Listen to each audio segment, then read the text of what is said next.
So I would like to introduce our keynote speaker, Linda Spears. Linda was appointed President and CEO of the Child Welfare League of America in October 2023. She began her career in child welfare as a social caseworker for the Rhode Island Department for Children, Youth, and Families. Linda served as a Massachusetts Department of Children and Families Commissioner for over 8 years. There she led some 4,200 social workers and staff who served approximately 45,000 children. Linda also led the development of new user-friendly technology tools that included new mobile interfaces for social workers and foster parents, use of natural language processing tools to mine caseworkers and streamline business processes. Linda will be speaking on the topic of sustaining your work while making a difference. No, sustaining your work to make a difference. Please extend a warm welcome to Linda.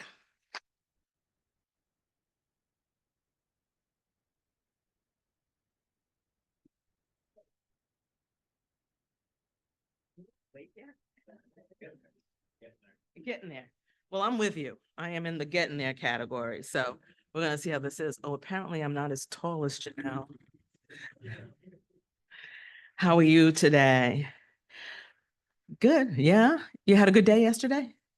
Good. Good. I had a chance to read and talk to Jonathan about the work that you all have been doing. And before I dive into anything, tell you a little bit about me, go over what I'm going to cover, then cover it. I want to say one thing. The path you are on is righteous. And the work that you're doing is not only incredible, it's vital. And every day it will be a victory and a half step backwards, but never a full step. Because you have found the pathway and the methodology, I think, to actually continue to go forward. As I looked at your materials, the framework you've been working in, I think it's really the ground for the sustainability that you're looking to achieve. You talked about, this gentleman here talked about changing leadership. And in the public sector and in tribal communities, changing leadership is a fact of life, right?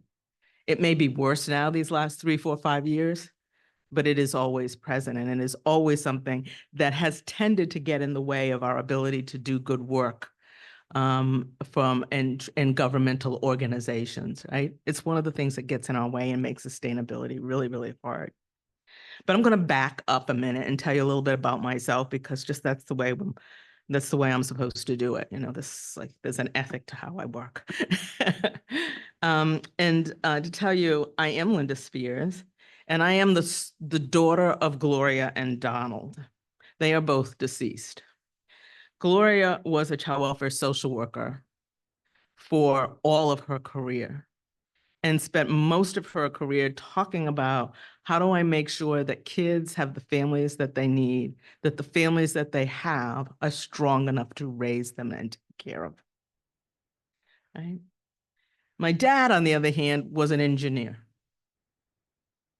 And his methodology in life was to take a problem apart, look at the pieces, figure out how to put it together, and move on, right?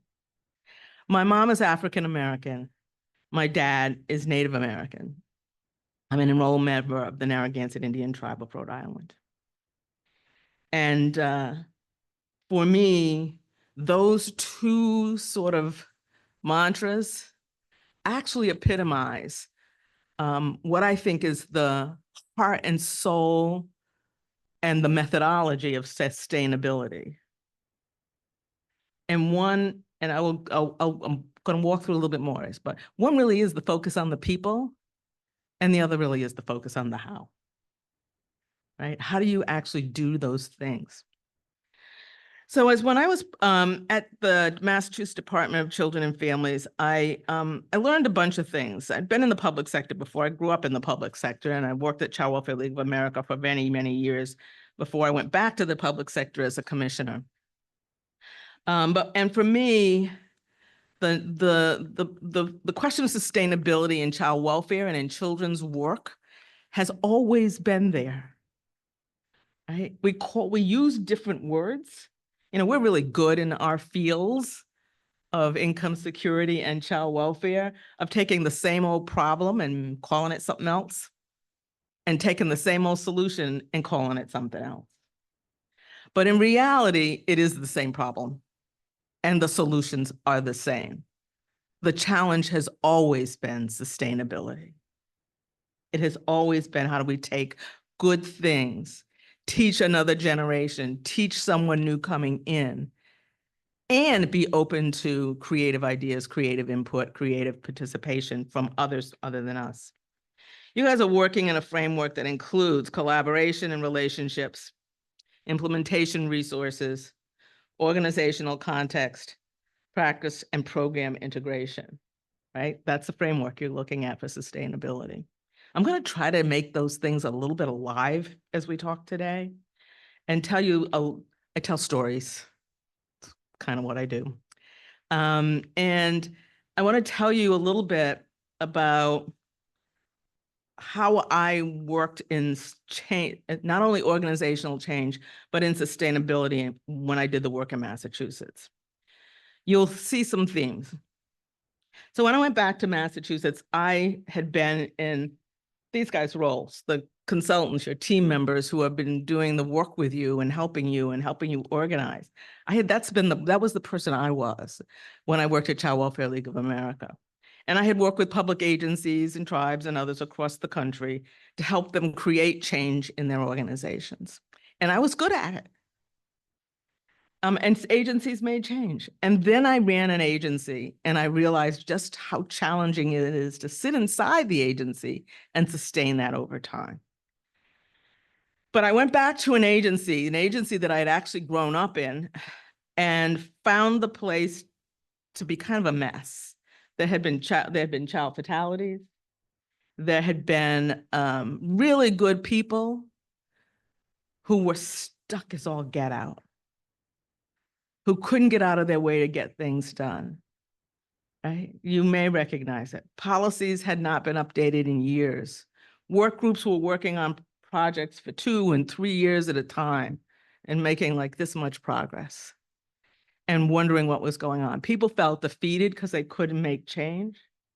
People felt like they weren't listened to because the problems that they were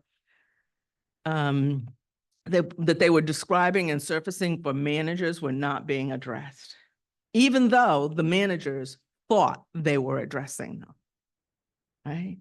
So it wasn't like they had people who weren't listening.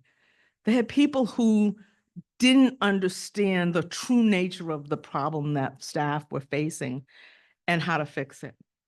So we had a couple of challenges. We had an organization that had done had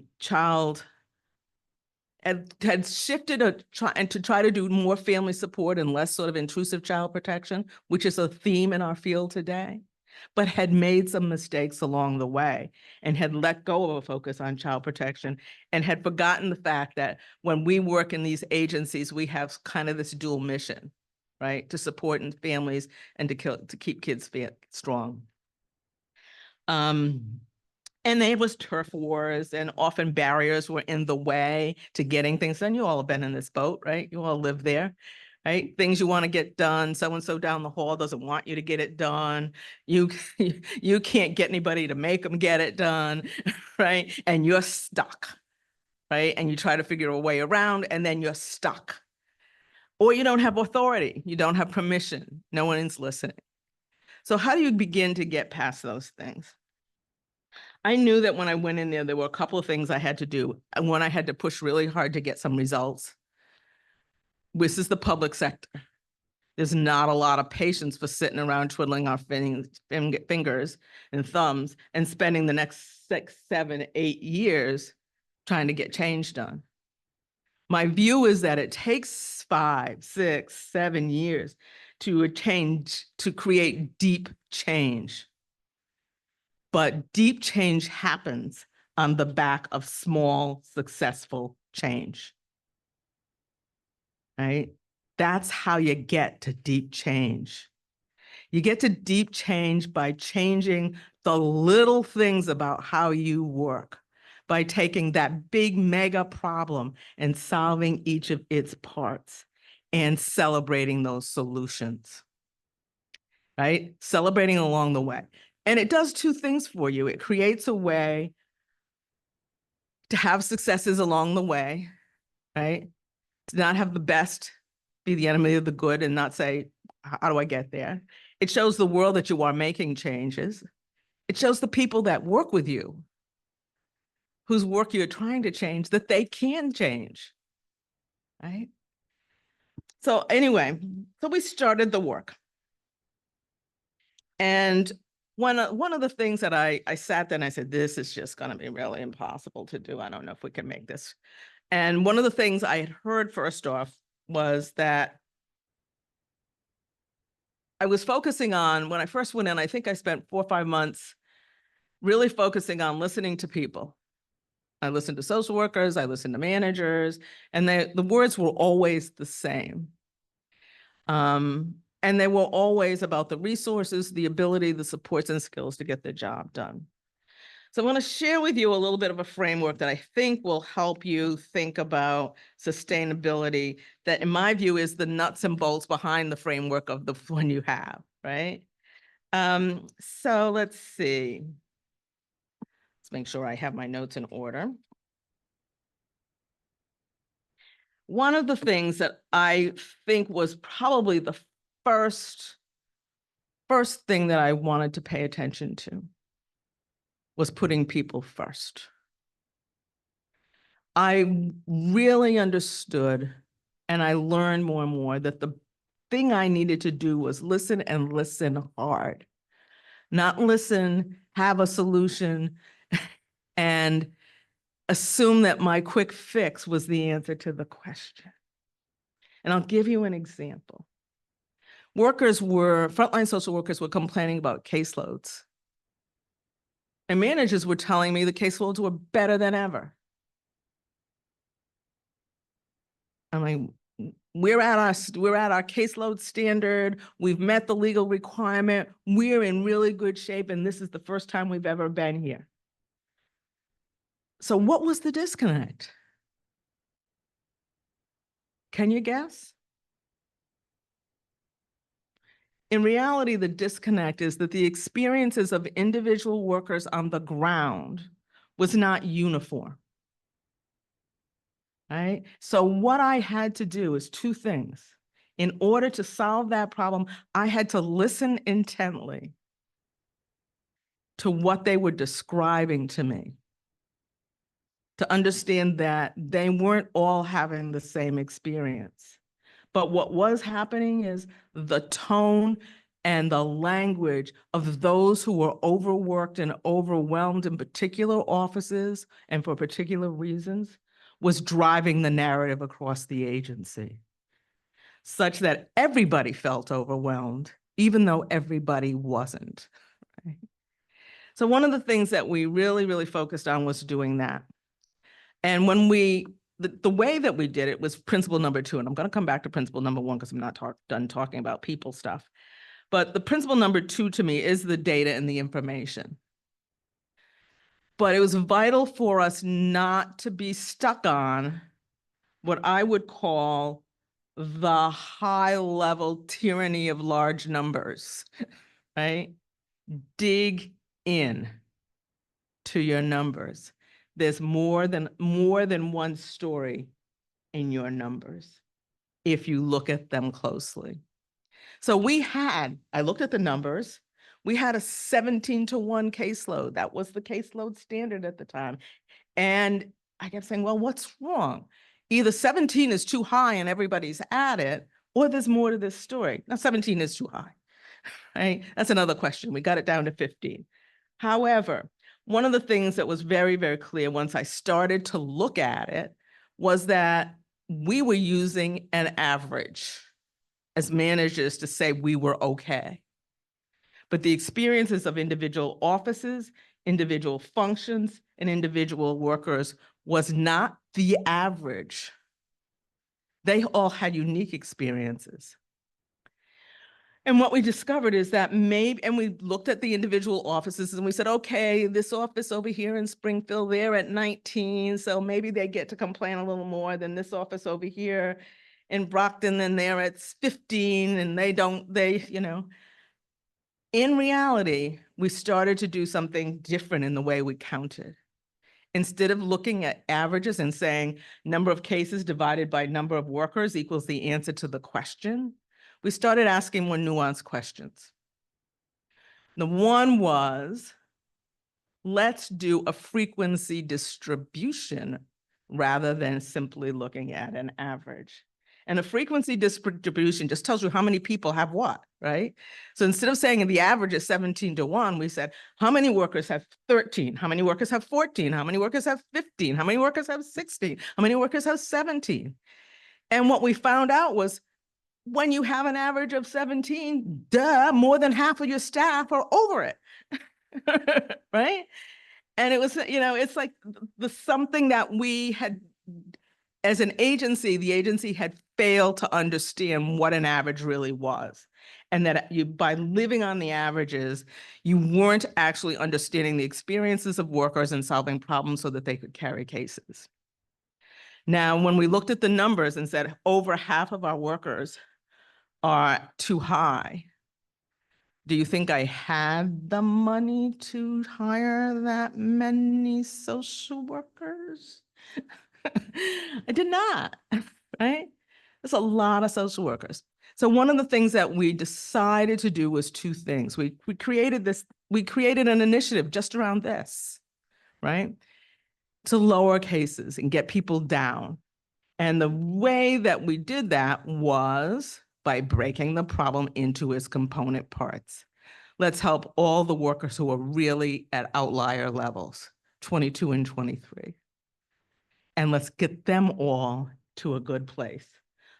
And I actually hired people to sit with those units and those workers and help them work through what was the plan and the path for every single case in those caseloads, every single case.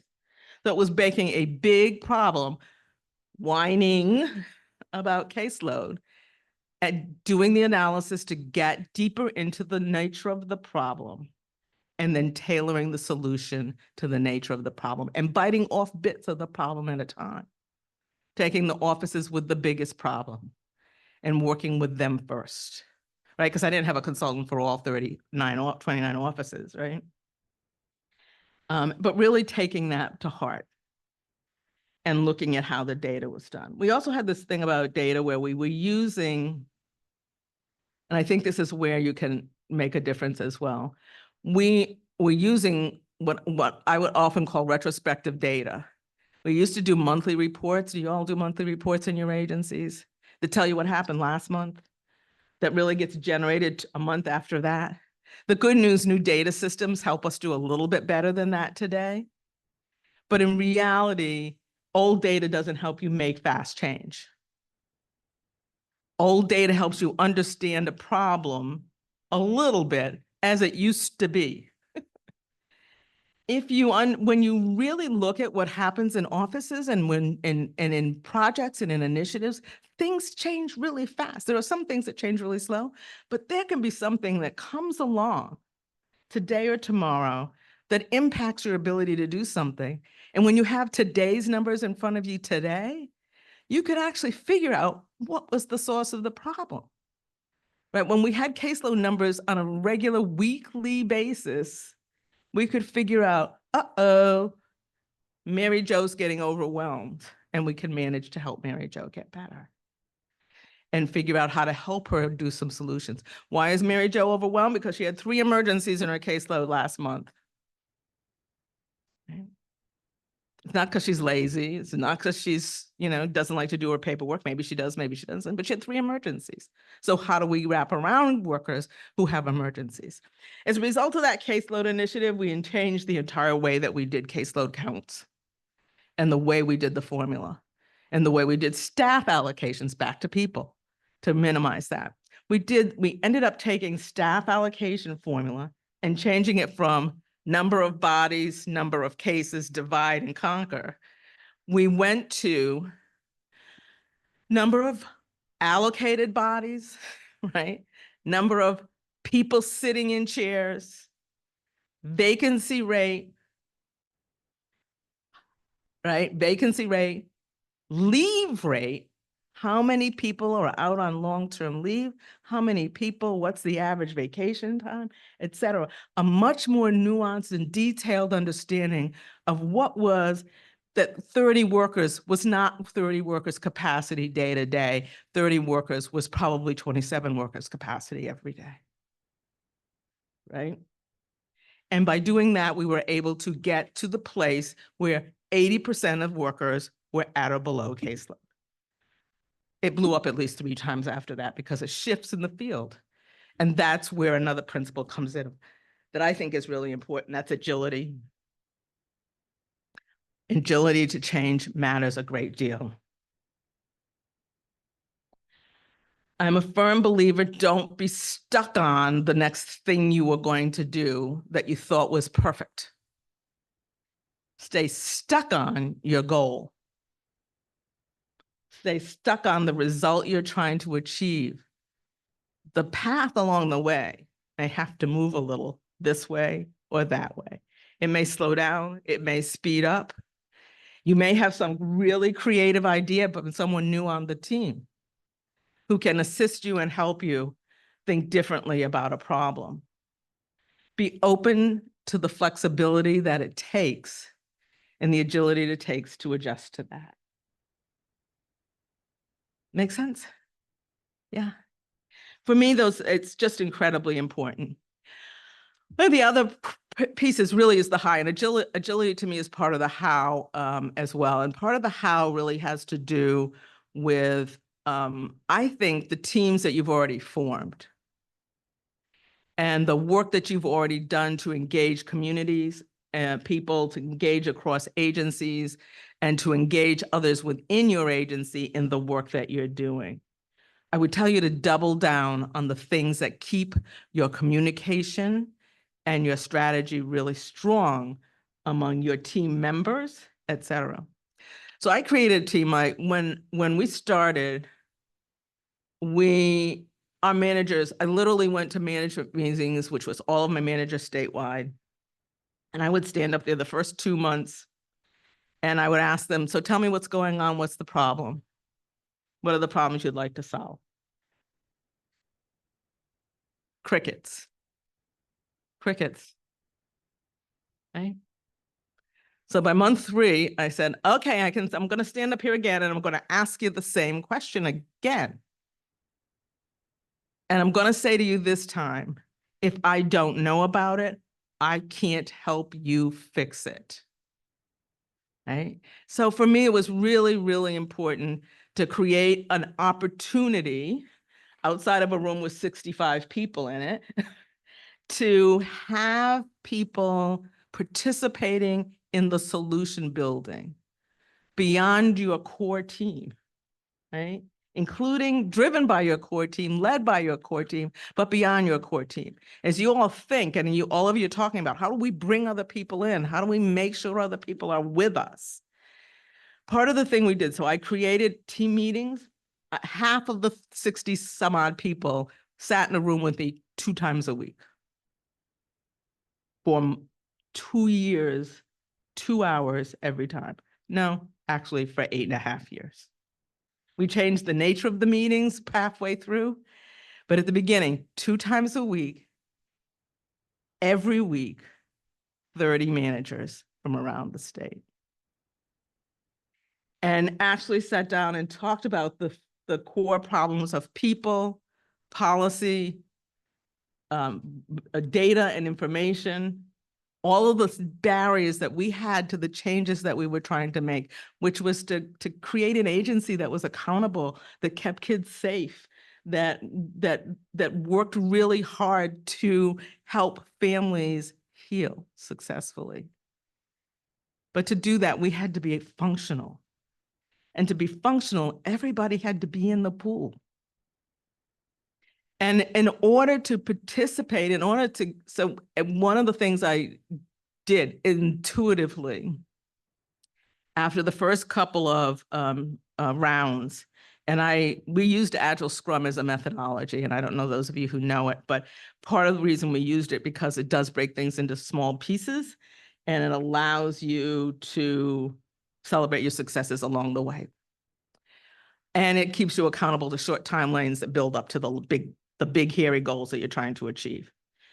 One of the things I would do, and we would work in like 3 or 4 month cycles and say, okay, in 3 or 4 months, this is what we want to accomplish. This is what we want to accomplish. This is what we want to accomplish. And then set up the work groups to do that.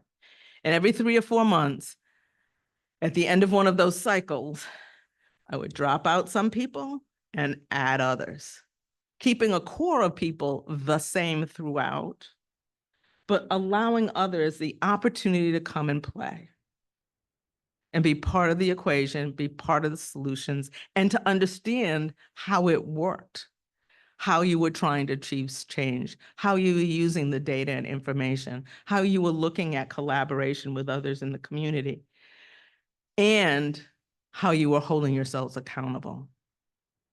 And mutual accountability and visibility was one of the other core tasks of the work group, right? One of the things, one of the people who, I worked for an amazing governor. I worked for Charlie Baker. I don't know if he runs the NCAA now. And Charlie Baker is a Republican governor. And my mother was a very active Democrat. And I literally asked a friend, do you think my mother would kill me if I went to work for a Republican governor? She said, nah, she would like him. But anyway, he was amazing. He taught me a tremendous amount. But one of the things that one of his team members used to say to me on a regular basis was this phrase called hard on the facts, soft on the people, right? The data, the actual reality of what is happening is what you're after, not each other, right? It's just a miraculous way of I think prioritizing that you care about the human beings that you are working with every day, because you wouldn't be in this work if you didn't. However, sending that message as a part of how you think about what you're doing matters a great deal. Because all of you, whether you're on the economic security side, which is where I really started, right? Or on the child welfare side, you're working in bureaucracies, or in the tribal community. You're working in bureaucracies. You're working in areas that not everybody wants to be associated with. That's poor families. That's families where there's abuse and neglect and other family problems. I don't know if I want to be connected to that, right? And I think that focus on the people, the focus on helping people succeed is part of my view of people. The other phrase that the governor used to use was people are policy. Who you have doing things matters a great deal. They tell you, they tell the world what actually matters. When you have caring people in those jobs making change, who work hard and have competencies, et cetera, tells the world what you're about as a change leader, as a group and as an entity. Now, you don't control who's all the people who are hired in your organizations. I certainly didn't. I had a union, right? It take me a long time to get rid of somebody who wasn't particularly competent. And I wasn't about to go around firing a whole lot of people because, hard on the facts, soft on the people. But there are limits, right? There are limits and there is accountability. But part of what we did in the group was to every week talk about what people had accomplished and what got in their way of not getting more done that they wanted to get done, because they set their own goals. But understanding what got in your way, what gets in the way, what the barriers are, often helps you actually get over the sacred cow things, the sort of soft sabotage, the manager who doesn't call you back, or the HR director who doesn't push the resume you're trying to hire, all of those things that slow you down, right? Somebody who won't meet with you, right? All of you have had these things occur, right? Yeah. you got to solve those problems, because those little teeny things that are just annoyances, they're actually the barrier to your big goal. And when you look at those little teeny things and you talk about them together, number one, you probably get 10 tons of validation because everybody knows where the problems are. But you also bring to that table the people. That's why buy-in matters, why participation matters, why rolling engagement matters. The people that can help you barrier bust. We had a huge problem with HR. It took literally 9 months to hire a manager. I had 200 local office vacancies that needed to be filled of managers. If anyone expected case practice to get better, managers needed to be able to oversee decisions, right? I kind of was like, all right, this is not going to work. The public is not going to sit here and let us say, oh, it took me 9 months to hire these managers. We created a detailed tracking sheet for every position. And we did not continue to just keep calling up and saying, where's the paperwork? Where's the paperwork? Where's the paperwork? We sent them and their manager the data every week. 3 cases have moved. 17 cases have not moved. Can we move these X, X, X? And we gave them their weekly goals, right? These are the X, Y, Zs that I'd like to get accomplished this week. Can you help me? And sure enough, people actually want to be part of a solution. And when you break the problem down for them, so that it's not just the day-to-day of the run of the mill, and you give them concrete, actionable steps, they are able to actually move the ball for you. You're not telling them, do all 200 by Friday. You're saying, I got priorities in these 3 offices. Can you help me with those 3 offices first and get them done? Break big problems into small parts so people can have success and you can build. When they succeed and you celebrate they're helping you, then they do the next week and the next week. And suddenly you have a new way of working that actually really matters.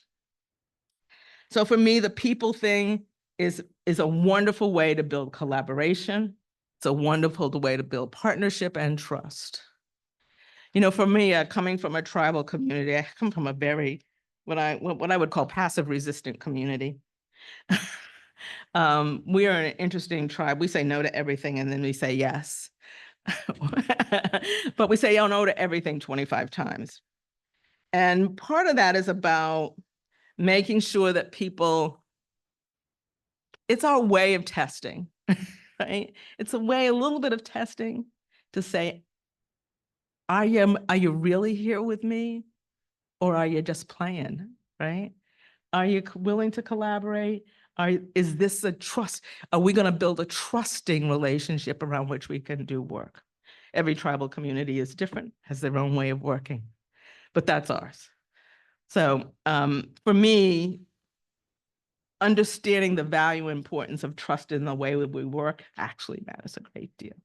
And sometimes by making things doable for people who are overwhelmed, you give them a way to build trust with you and rebuild trust in the work that you do together. Even though you don't trust that they're ever going to do it, they don't trust that the paperwork is going to be right the first time you give it to them, right? But you can rebuild the trust to say, what will it take?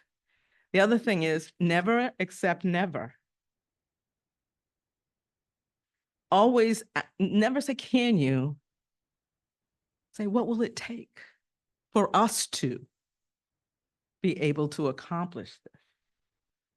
Right? When we ask what will it take for us, we're sending, this is like social work 101, guys. Right? We're sending a message that says we're in it with you and we're looking for solutions. It's not my way or the highway. It's like, let's think together about what the best way to accomplish this is. You create space for other input. And that space for other input is the juice of relationship and collaboration to me. The space where people can actually come together and talk and think about what they do and how they play together. So we got a lot done. I love that Janelle highlighted the tech things we got done. We got so much more done than the tech things, but the tech things were like the last things we really worked on, and they were a lot of fun. This was an agency who, like I said, lived in 1990s with data, right? By the end, they were doing tech things and loving it, right? And if you had said to the workers, do that, you wouldn't have gotten there. One of the strongest relationships, we're not going to open for questions and dialogue. One of the strongest things that I think made a difference that I ever did was to open the door to routine, regular conversations with our unions, right? And management and unions often get into contentious situations, and trust me, we didn't always agree about what should go into contracts. We did not always agree about personnel actions, but we learned to value and respect each other's input. And it got to the point where there was real trust, strong relationship between us. During the pandemic, I think I met with the union like 3 times a week. Outside the pandemic, before the pandemic, I met with the union at least once a month. When I left, I was meeting with them twice a month.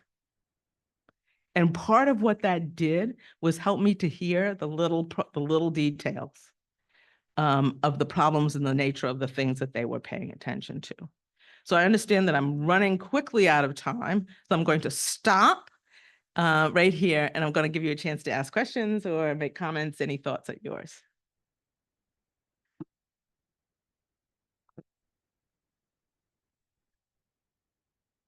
Tell me what works for you, what you've been working on, what other techniques that you've tried that have been successful. And my guess is you're going to talk about some of this in your reflections this morning.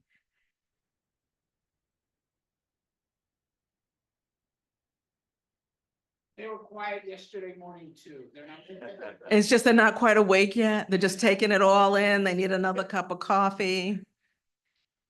Thank you. That was really an interest. I really liked the applied aspect of what you were talking about. For us, a lot of us come from 2 separate agencies and need to sustain work between 2 agencies. So I know you're talking a little bit about working with unions, but do you have experience or ideas for maintaining a relationship with a sister agency? Absolutely. So in Massachusetts, we did this thing called the Behavioral Health Roadmap. It's like collaboration on steroids. What a nightmare. Right? It was hard. It was really hard. It took us, we started, well, let's just say probably 2019, before the pandemic, probably a year or so before the pandemic. And we finally launched in 2022 and 2023. It took us probably a year and a half to come to agreement about what the its were. But yes, in that collaboration was us, the Juvenile Justice Agency, Medicaid, who didn't want to play with any of the service agencies, right? They just wanted to pay bills, right? The TANF agency was not included on a routine basis, but they were at the table, and the mental health agency. And part of the goal of this is all of the agencies were struggling with emergency mental health services and responsiveness of our mental health system overall. You all have been there in your communities. You see it in the clients that you all deal with. And we were looking for a way, what we felt like was that our emergency response system for behavioral health was very broken. We had, emergency teams, just like a lot of states have emergency teams that are supposed to go out, do emergency psych assessments, get kids hospitalized, adults hospitalized, whatever needs to be done. It didn't work. There weren't enough of them. So families would call and there would be no one could go. They'd tell you call the local police department. That didn't always work out so well, et cetera. So there was a real strong need, child welfare, everyone, to say, how do we begin to meet the behavioral health needs of everyone, but particularly kids? Agencies did not trust each other. Agencies did not want to play together. And this was a place where agencies had spent years blaming each other for the nature of the problem, when in reality, it was a resource problem and an accountability problem. We met for a very, very long time. Public health led the team and mass health followed.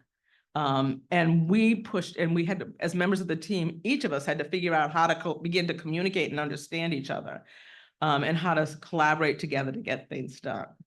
And one of the things that we created in that structure was 2 levels of team. One was the working team that was supposed to build out what this model was supposed to look like, that had to get over what it was. And literally it took 9 months to make sure they were actually paying attention to kids, because even though they thought they were paying attention to kids, they actually weren't listening to the families that were out there. We said, let's do family listening sessions. Have parents come in and tell us what their kids are needing. People listened. The other thing we did in terms of how we structured it was we created a leadership team. And again, to my point about barrier busting, the commissioners and directors of all the agencies were on board with the goal. We all knew that we could not build this system by ourselves and that we had to do something really strongly together. So when people came to loggerheads and hadn't yet figured out how to play together, it was our job to help them and our job to barrier bust when we did that. And that made a tremendous amount of difference. We also had a secretary who was really supportive and was going to make sure this got done. So there was a high level of accountability, and mutual accountability. And it was teams. We met on a very, very regular basis, again, every couple of weeks. Frequency matters because frequency gets you over the, what I would call that sort of, I can just sit through this meeting. Well, you can do that for a little while, but you can't do that for months on end. Sooner or later, you got to say something. Sooner or later, you're going to have to put your problem on the table. Sooner or later, you're going to have to participate in offering solutions. And people did. The system is still in implementation a couple of years later. Why? Because the workforce challenges are so incredibly strong. But they built a really nice design that gave families emergency hotline services for any family, anywhere. Any social worker could call, any family could call, anyone who was struggling with a young person with a mental health problem at any point in time could call, get access to an emergency something on the phone at least, and emergency beds for both adults and kids were added to the system. They were not long-term beds. They weren't treatment beds. What I call them is family timeout beds. Let's figure out what's going on here to help families in a crisis that had safety involvement in it. So anyway, it was a really good thing. And we took it out of one system and said, it is an interagency system, which also mattered, which meant we all had something at the table to make sure that it worked. So yes, it can work. Yeah. Oh, that's loud. Sorry. I just wanted to say I really appreciate your talking about what will it take rather than can we. I am a citizen of the Nottoway tribe from Virginia, so it's also nice to see another East Coast native represent, and our context is so different than a lot of other people. So I would love to connect with you Sure. after as well. But I think I really appreciate the what will it take because, our families thrived for centuries, millennia in our extended kinship structures, networks, and the way that we have in the last few centuries is not at our own fault, but at the fault of systems that have been placed on us. And so I think I'm particularly inspired by the what will it take because we have our Indigenous ways of knowing. We need to stand on that. And rather than asking permission to say, how will this fit within the existing framework? We need to really stand in our strength to say, well, what will it take for us to get back to this that we know to be true and work for our communities? So I really appreciate that. And I also wanted to shout out Matt, because I think you are really operating within California, within all of the innovations that you've been doing out there. You are really saying, what will it take rather than can we? So I just wanted to shout Matt out for that because it's felt very inspiring to me to have that reminder this week to stay in that mindset. So thank you. That's wonderful. And I'd love to connect. We did one of the things that we did in Massachusetts, and staff didn't necessarily want to do this. Many staff, some staff loved it. but was to create our own Kin First initiatives before other people were creating Kin First initiatives. And one of the things that by asking what will it take, we actually got under the challenges that people said they had in dealing with kin fit placements, right? And understanding how do you make those placements actually work. And part of it was the kind of things that you all are partnering with economic security around. It's the resources and supports that those families need to function and survive from day one, right? How do you help grandma who barely has a room in her house, to do this? She barely has room in her house, but damn it, grandma's still a better place than a place with a lot of rooms because grandma loves these kids. So how do we get grandma the food? How do we get grandma the crib? How do we get grandma the concrete things she needs tonight? How do we collaborate to get that done? And part of the reason workers said, well, we can't do it. And then when we place elsewhere, then I don't want to disrupt the kids again and blah, blah, blah, et cetera. So we said, let's work on two things: Kinship Navigator program with our TANF agency to collaborate together to think about what kin need. And two, let's restructure the way we do this. In a very, very short period of time, we had 120% increase in the use of kin families. You can and it was huge change very quickly. We changed our policy and we created kinship support workers and said, your job is going to be to help grandma. That's your only job. You're going to help all the grandmas, right? And you know how many workers want to help all the grandmas? There's a lot, right? And they wanted to work with their partners in food stamps, and they wanted to work with their farm partners in TANF to talk about how to get grandma what she needs. They wanted to work with family court to help grandma get guardianship or custody or whatever she needed to do. So we were able to do it, and we actually did that really, really quickly. But when we did that was at a time where our team was really used to the methodology of how do you break a problem apart and solve all the little pieces. So they knew how to do it, and they could put it together really, really quickly. It was really pretty phenomenal. So it's good work. Thanks. All right. My guess is I'm out of time. If there is another question, I will take it. Okay. You're Matt? Hi, Matt. I think this issue is so big that how do you really focus? I like your approach to just starting little and accomplishing something. And when we started this in California, we were like, okay, what do we need to do? We want to plan, we want to outreach, we want to do all this. But then I heard somebody earlier in one of the sessions saying you got to hurry up to slow down. Yeah. And to refocus. And what we are looking at is trying to impact and get out to the tribes. But then we said, we looked in front of us, and we have a team now identified to do that work. That's Office of Tribal Affairs. We looked at what the issue is, and because of there was a need, tribes weren't getting served. So they created a Native Dad Network. Yeah. They created a Native Sister Circle, bringing them to the table to address this issue of why our children are going into the system. But then taking a step back and looking globally, our people have been taken since the early 1900s. And then personally, this work is sacred to me because my grandfather was taken. A social worker showed up when the house burned down, and 7 children were disbanded. 2 went to Oregon, 2 went to Nevada, the rest went to LA, and they were put in boarding schools and they were beaten. And then my grandfather jumped on the train and ran away at 8 years old to come back, and they took him again.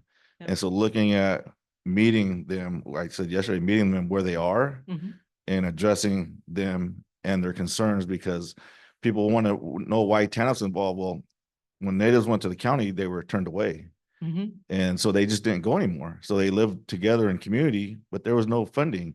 And when Tribal TANF came to be, they wonder why it's so successful, because our people serve our people and they understand how to do that in the community. And so applying that and applying a different team approach to serving the whole family, addressing when the father is coming back, reunifying, and his children in the system, you got to address the whole family.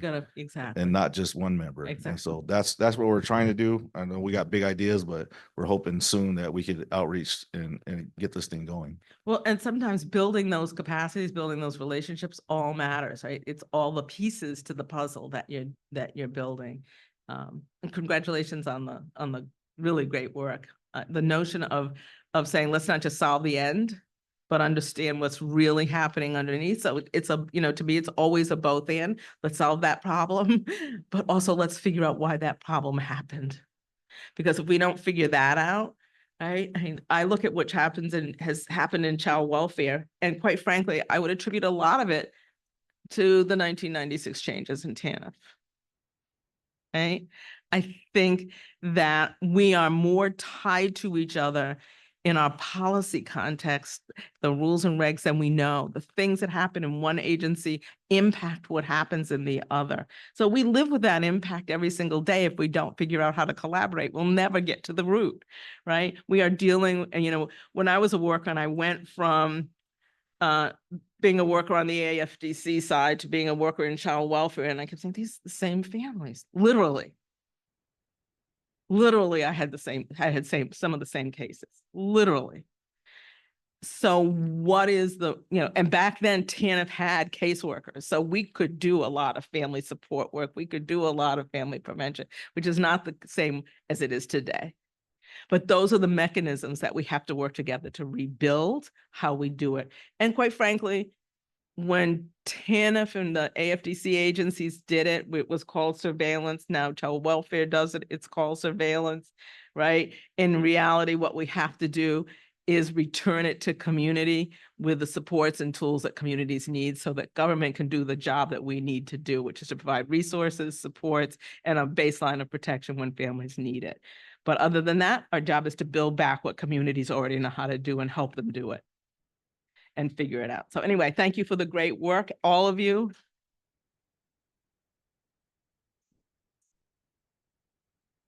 None of you are quitters.